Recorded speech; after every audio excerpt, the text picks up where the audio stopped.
Bonjour à tous. Bonjour. Vous êtes là pour regarder Anso nous présenter cette magnifique DeLonghi. Oui, aujourd'hui je vous présente la 21117B. C'est une Magnifica S qui va vous permettre de réaliser de parfaits expressos avec un nombre de réglages important.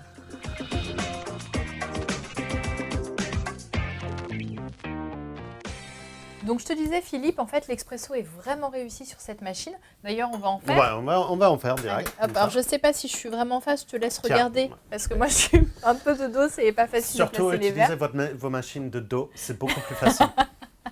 Bon allez, je lance 2 expressos. Sur cette machine on a la possibilité de faire 4 types de boissons. Expresso, 2 expressos ou 2 expressis, Oui. un café long ou 2 cafés longs. Donc moi je vais lancer directement la touche. Donc ce qui est bien avec DeLonghi, c'est qu'en fait la machine ne va broyer qu'une seule fois pour faire 2 cafés. Donc la chambre de percolation est suffisamment grande pour accueillir 2 doses de café. Et c'est vraiment une particularité de DeLonghi parce que c'est assez rare sur des machines. Souvent ça broie 2 fois et ça coule 2 demi-cafés. Donc là la machine a broyé qu'une seule fois. Exactement. Donc là sur le bac à grains, on a une contenance de 250 grammes. Ce qui est une jolie contenance. Ben, c'est top parce que ça correspond vraiment à une poche de café. Donc vous n'avez pas besoin du boîtier hermétique à côté pour garder le reste du grain. Ils sont jolis. Hein. On a une trappe à moulu qui va permettre de faire une deuxième sorte de café, du déca par exemple le soir si vous avez envie de varier. Ici la molette qui va vous permettre de régler l'aise de la mouture. Exactement. C'est un broyeur en acier et donc on a 13 positions pour régler ce moulin. C'est vrai, ça c'est vraiment une particularité de DeLonghi et c'est topissime. Tiens. Et juste avant que tu le refermes et on reprend le café, j'ai vu joint d'étanchéité et le bac il est fumé. Donc ça c'est encore plus de respect pour le grain. Ça va maintenir le grain vraiment, tous les arômes sur le grain. Tiens, je te laisse prendre ta boisson. Créma qu'on a. Alors on a une très jolie créma qui a une jolie couleur noisette et ça c'est vraiment un gage de qualité. Et on a une attaque, on a toutes les arômes qui sont sortis sur la j'adore. C'est vraiment...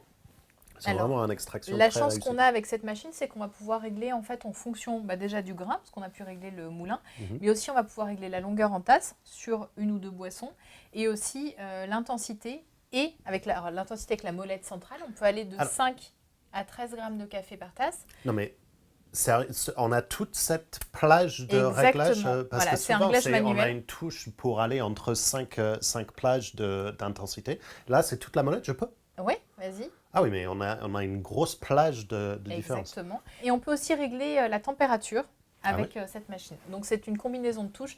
Et c'est ça le problème de cette machine, c'est son inconvénient, c'est qu'il n'y a pas d'écran de contrôle qui va vous permettre de faciliter les réglages. Mais voilà, les réglages sont possibles. Il faut juste reprendre la notice et retrouver la combinaison de touches. Et ça, c'est peut-être vraiment le point noir, parce que l'expresso, il est vraiment de qualité. Je sens que tu as réglé la température dessus. Le broyage en une seule fois pour 2 cafés, c'est vraiment top, mais manque d'écran, ça c'est dommage. On n'a pas parlé des autres contenants. Exactement, je vais te parler des autre contenants et après on va utiliser cette buse vapeur. Ici sur le côté, on va retrouver comme sur toutes les DeLonghi le bac à eau. Donc là, on est sur une contenance de 1,8 litre. Donc on peut l'extraire complètement. On peut l'extraire complètement, sinon en fait il y a un petit trou ici qui va nous permettre de remplir si on a envie de ne pas tout sortir. J'ai ajouté une cartouche filtrante. Cette cartouche filtrante en fait va permettre de filtrer l'eau et de retirer une bonne dose de calcaire, ce qui va permettre de conserver les mécanismes internes, les tuyaux. Mais ça va aussi enlever tout ce qui est chlore, etc. et ça va vous donner un meilleur goût sur votre café. Donc s'il vous plaît, mettez le cartouche filtrante, c'est important. Donc je range mon bac à eau. Et devant, en fait, on va retrouver très classiquement, vas-y, le bac à marc. Donc c'est l'endroit où se jettent les galettes de café quand le café est terminé. Quelle contenance? Alors ici, on est sur 14 galettes, c'est-à-dire que vous allez pouvoir être en autonomie sur 14 cafés minimum ou 14 doubles cafés. Oui. Alors ça, c'est... Enfin, si c'est 14 doubles cafés, vous allez finir le grain avant. En réaliste, si vous mettez aussi intense que nous, on a mis. Exactement. Donc là, la petite buse qui descend suffisamment bas pour l'expresso. Donc on est quand même pas mal. Là, je vais la remonter parce qu'effectivement, je vais tester la buse vapeur. Je vais vous montrer un peu le résultat. Du coup, tu veux me passer de mon côté? Je vais passer de l'autre côté. Peut-être que je monte en chauffe avant. Bah oui, si tu veux, sinon je peux le faire. Voilà. Donc en fait, classique avec le dessin vapeur. Ouais, la buse vapeur est assez simple à utiliser.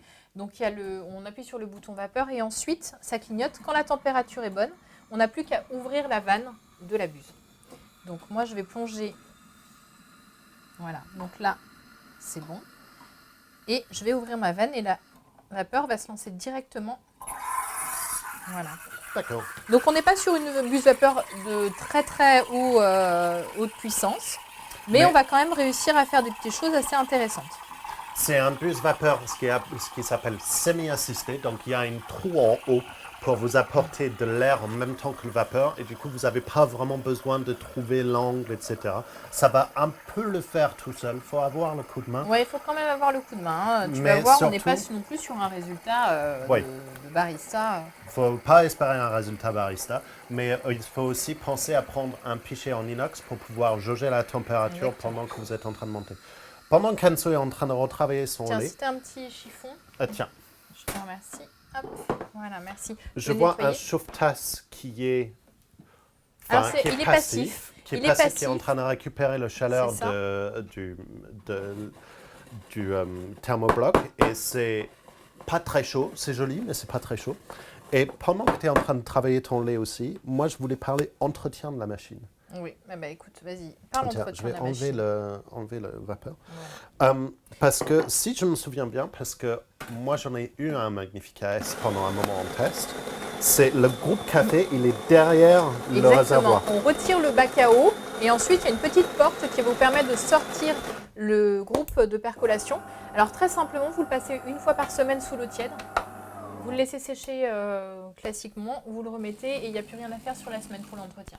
Et ça, c'est super important de nettoyer le groupe café parce que toutes les huiles de café vont se poser sur le groupe et ça va éventuellement donner un goût de café rance. Et je peux vous dire, parce que moi j'ai fait l'expérience de ne pas le nettoyer et vraiment, ça a un très très très gros effet sur le goût café. Donc voilà, mon petit expresso. Latte macchiato, plutôt, je dirais expresso macchiato, mais on est plutôt sur un latte. Elle est jolie, hein? Ouais, alors effectivement, là, j'aurais pu faire une mousse un petit peu plus épaisse, mais là, j'ai fait de la microbulle, on est quand même sur un résultat assez sympa. Et j'ai pas voulu trop chauffer mon lait pour pas qu'on se crame, en fait. Merci. Elle est très bonne. Tiens, je te laisse. Allez, oui, ça marche. C'est gentil. Je peux garder la boisson? Oui, tu peux garder. Donc, pour finir sur cette 2117B. Exactement, c'est une Magnifica S en version full black. S de Longhi en version full black. Vraiment classe en noir. Elle est très sympa. Parce qu'il y a d'autres variantes, mais je pense que le noir, elle est le plus belle de tous. Super intéressant, surtout sur les volumes des bacs. Le broyeur de Longhi, toujours au top. Oui. Pouvoir changer de température, ce n'est pas donné à toutes les machines dans cette gamme de prix. Seul défaut, vraiment, c'est le parti de ne pas avoir d'écran. Parce que là, il va falloir garder la notice pour retenir les combinaisons. Mais ça fait partie aussi des montées en gamme. Ouais. Chez les marques, l'écran est toujours un plus et donc ça a un coût. Oui, forcément. Voilà. Mais une machine super intéressante si vous avez un petit budget. Ouais. Donc, merci beaucoup Anso pour avoir montré ça. Merci beaucoup de Longhi. Si cette machine vous intéresse, vous pouvez la retrouver ici. Pour vous abonner à notre chaîne et voir toutes nos vidéos dès que ça sort, c'est ici. Et si vous avez envie de voir d'autres machines, d'autres marques, c'est plutôt par là. Et jusqu'à là, nous, on va vous dire bon café. À bientôt.